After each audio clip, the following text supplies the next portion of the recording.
అంటే అప్పుడు కాంగ్రెస్ పార్టీ అనేది ఒక మంచి ఊపు మీద ఉన్న పార్టీ అప్పుడు. Not doubt. రాజశేఖర రెడ్డి గారు కూడా even today also Congress party has a history, background, geography అన్నీ ఉన్నాయి కదా. 2014 తర్వాత మాత్రం తెలుగు రాష్ట్రాల్లో ఆంధ్రప్రదేశ్లో జీరో అయిపోయింది. అంటే ఇక్కడ అమ్మాయి తెలీదు, ఎన్నో లెటర్స్ రాసా, ఎన్నో చెప్పా. ఒక నయ్యర్ అని ఒక ఆయన ఉండేవాడు, తర్వాత మీ ప్రెస్ దీంట్లో కూడా వచ్చాడు ఆయన, హై కమిషనర్ లండన్ చేశాడు ఆయన మన ఇక్కడ గవర్నర్ చేసిన ఆయన అల్లుడు, ఆయన నాకు బాగా తెలుసు. మీరు ఆయన అడగండి ఏం జరిగిందో ఆ రోజున, రాష్ట్రం ఎట్లా కలిపారో, విశాలంద ఎట్లా అయిందో ఆయనకి తెలుసు. ఆ ఫస్ట్ గవర్నర్ అల్లుడికి ఆయన అడగండి అంటే అక్కడ ప్రైమ్ మినిస్టర్ గారు ఆమె కలిసి ఇద్దరు కలిసి ఆయన పిలిపించారు. పిలిపిస్తే ఆయన మాట్లాడాడు, అన్ని విషయాలు చెప్పాడు. నేను చెప్పి ఓకేభవించి మొత్తం చెప్పాడు, ఆయన చెప్పే కరెక్ట్ ఇదంతానని చెప్పి. బురుగుల రామకృష్ణరావు గారు కావాలని విశాలందరూ కోరాడు. మొట్టమొదటి విశాలందరూ కోరింది తెలంగాణ వాళ్ళు కావాలని, అంతే కదా.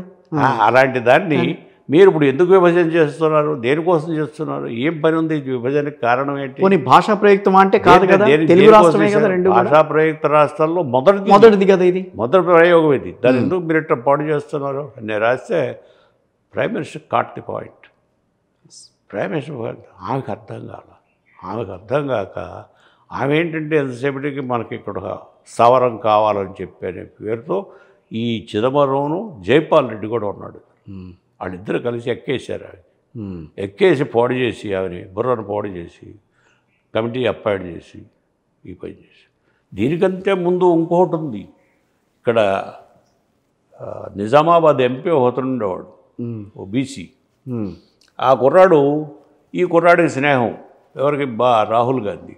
ధర్మపురి అరవిందా ఎవరో బీజేపీనా కాంగ్రెస్? కాంగ్రెస్ ఆడే, కాంగ్రెస్ వాళ్ళే, కాంగ్రెస్ కుర్రాడే. అతను భోజనం ఇది పెట్టి ఆంధ్రాస్ వచ్చాక అంతా కొట్టు తింటున్నారు, ఇక్కడ ఏమి లేదు, తెలంగాణ వాళ్ళు అడుగు తింటున్నారు, ఎట్టగని వ్యధం మాటలని చెప్పాడు. అవి చెప్తే ఆయన పోయి వాళ్ళ అమ్మని ఇది ఇట్లా ఉంది విడగొట్టేయాలా రెండు రాష్ట్రాలని ఏం చెప్పాడు. నువ్వు ఊరుకోరు, నువ్వు మాట్లాడబోవు, నేను చూసుకుంటానని ఆమె చేశాను. అలా జరిగింది కాదు. పిల్ల చేష్టలు అనాలి, పిల్ల చేష్టలు చేసిన పని. ఏం పని ఈ పని? దానివల్ల ఆర్థికంగా సామాజికంగా ఏమిటి సాధించావు? నష్టపోయింది ఎవరు అని అంటారు మరి ప్రజలు. ఏమి సాధించారు? ఏముంది ఇందులో అంటే బాధపడతారు కానీ ఏమి సాధించారు? ఇంకా 10 మంది మినిస్టర్లు అవుతారు, 10 కార్లు ఖర్చు అవుతుంది, అంత తప్పితే ఏముంది అక్కడ? అవును, కరెక్టే కదా. ఏముంది? ఏం చేశారు? ఏం చేయగలరు? కానీ ఒక రాష్ట్రం అయితే, ఆంధ్రప్రదేశ్ రాష్ట్రం అయితే ఇప్పటికీ కోలుకోలేని పరిస్థితుల్లో, ఎప్పటికీ కోలుకోదు కనుక పిచ్చి పని చేశారు. మంచి పని అది. ఇప్పటికీ వ్యతిరేకిస్తారా ఆ మాటను మీరు? రావి నారాయణ రెడ్డి గారు ఆడంతా పిచ్చోడా, విశాలందరూ కావాలని కోరినవాళ్ళు మహానుభావులు అంతా. కమ్యూనిస్ట్ పార్టీ లీడర్ రావి నారాయణ రెడ్డి తెలుసండి.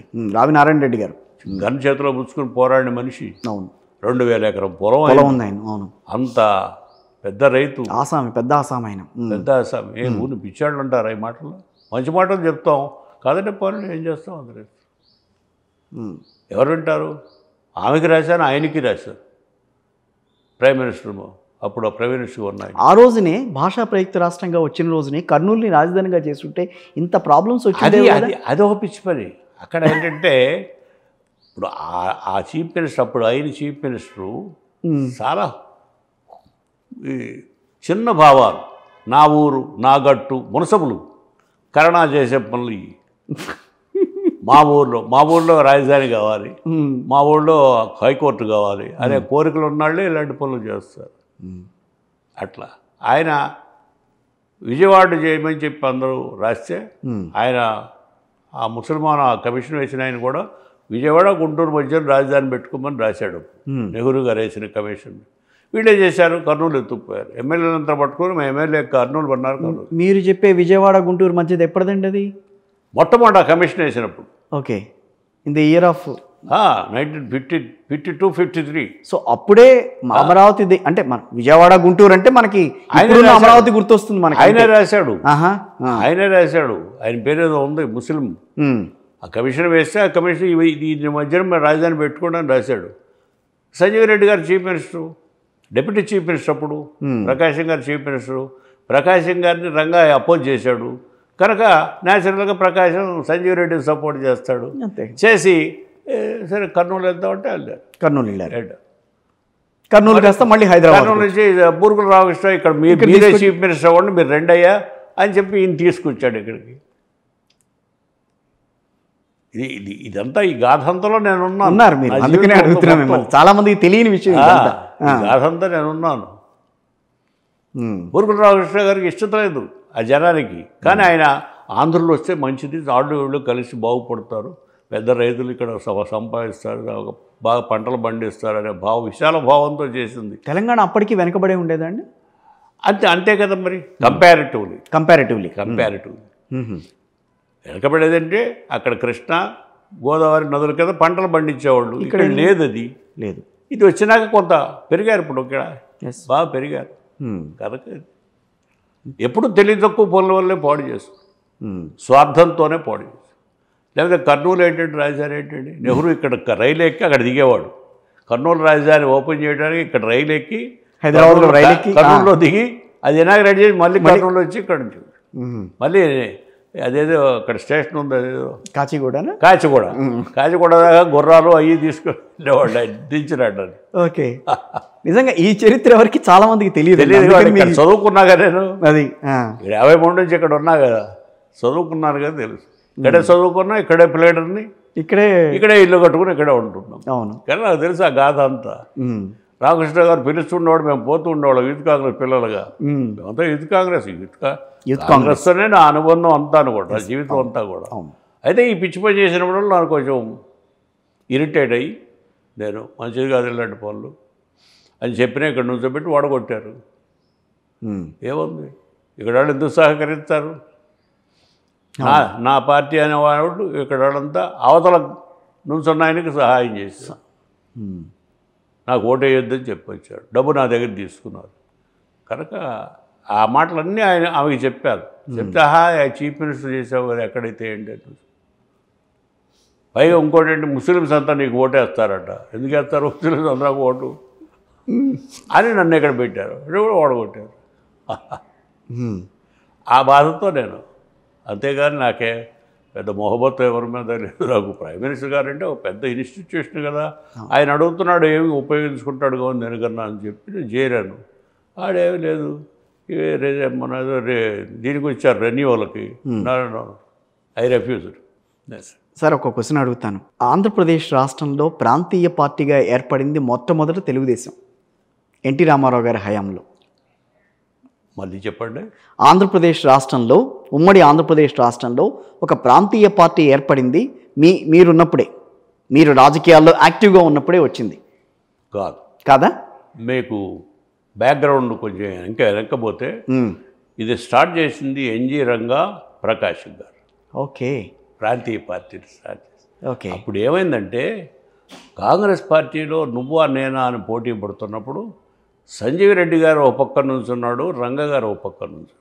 ఎన్జి రంగ గారు, ప్రకాశం గారు రంగ గారిని కూడా సపోర్ట్ చేశాడు. ఓకే, ఒక 5 ఓట్లతో తేడా ఉందయ్యా రంగా, నువ్వు కాంప్రమైజ్ అయ్యని చెప్పి అడిగాడు. బొంబాయి నుంచి ఆయన వచ్చాడు, ఆయన పేరు అక్కడ పిసిసి ప్రెసిడెంట్. ఓకే, ఆయన ఫేమస్ మ్యాన్.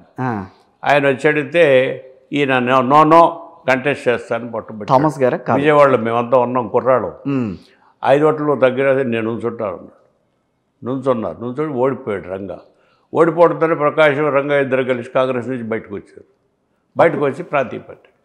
ఓకే, తెలుగుదేశంతో కాదు ప్రాంతీయ పార్టీ.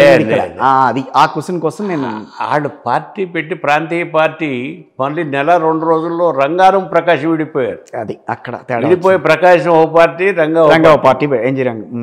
దాంతో అంటే కులాల మీద పోనీ ఓట్లు పోయేటప్పుడు ఇద్దరు ఓడిపోయారు. కొన్ని సీట్లు వచ్చాయి మద్రాసులో, గెలిచారు, అల్లరి చేశారు, రాజగోపాలాచారి ముఖ్యమంత్రి అన్నారు, పోయింది అక్కడ. అట్లా జరిగిపోయింది. ప్రాంతీయ పార్టీని స్టార్ట్ చేసి ప్రకాశం గారు, రంగా గారు, అంతేగాని. కానీ పురుడు పోసుకుని బాగా అభివృద్ధిలోకి వచ్చింది మాత్రం ఎన్టీ రామారావు గారి హయాంలో. అది నేను అన్ను, ఎందుకంటే రాజకీయ పాఠశాల పెట్టి ప్రజలను చైతన్యం చేసింది రాజకీయంగా ప్రకాశం గారు, రంగా గారు. ఎన్ని స్కూళ్ళు పెట్టారని వాడు, ఎన్ని మీటింగ్లు పెట్టారని, ఆంధ్రదేశం ఎంత తిరిగారు ప్రకాశం గారు, రంగా గారు, చెప్పడానికి వీలేదు. అసలు రాజకీయం ఏంటో తెలియని రోజుల్లో రాజకీయ పార్టీలు పెట్టి రాజకీయ కాలేజీలు పెట్టి పోషించిన వాళ్ళు ముందుకు తీసుకెళ్ళాలి వాళ్ళిద్దరే, కరెక్ట్. అంతేగాని వీళ్ళు కాదు. ఈయనదేముంది, ఇది నేను నా ఇంటతో వచ్చి నేను పెట్టిన పార్టీని ఆయన లాక్కుపోయి ఆయన పిల్లలకు అప్పచెప్పుకున్నాడు. స్వార్థపరుడు. ఇక్కడ వేరు, ఇక్కడ సిచ్యువేషన్ వేరు, అక్కడ సిచ్యువేషన్ వేరు. కానీ రాజకీయ చైతన్యం ఆంధ్రప్రదేశ్లో ఎక్కువగా కనిపిస్తుందా, తెలంగాణలో కనిపిస్తుందా మీకు ఇప్పటికీ? ఇప్పుడు చైతన్యం తెలంగాణలో కూడా బాగా వచ్చింది. ఆంధ్రలో మొట్టమొదటి మెడ్రాసులో ఉన్నప్పటి నుంచి ఉంది. మరి ఎందుకంటే వీళ్ళిద్దరే కారణం రాజకీయాలకి, ప్రకాశం గారు, రంగా గారు. కులాల సంబంధం లేదు అక్కడ. కొన్నాళ్ళు కులాలు వచ్చినాయి, కులాల సంబంధం లేదు. ఎవరో వాళ్ళు 100 మంది పిల్లగాళ్ళు పెట్టి, పుస్తకాలు పెట్టి, పెన్సిళ్ళు పెట్టి, క్లాసులు పెట్టి ఎక్స్ప్లెయిన్ చేసేవాళ్ళు రాజకీయాలు. ఏమీ తెలియనప్పుడు. అవును, ఏమీ తెలియనప్పుడు. ఇప్పుడు సరే ఇది వేవ్, ఈ వేవ్ వచ్చింది, ఈ వేవ్ కూడా పోతుంది. ఇప్పుడు 2 పార్టీ సిస్టమ్ వచ్చేటప్పుడు జరిగిపోతుంది. ఫైనల్గా నాదెండ్ల భాస్కరరావు గారిని ఒక్క క్వశ్చన్ అడుగుతాను. చెప్పండి. ఇప్పటికీ మీకు రాజకీయ శత్రువులు అనేవాళ్ళు ఎవరన్నా ఉన్నారా అంటే ఏం చెప్తారు? చాలా మంది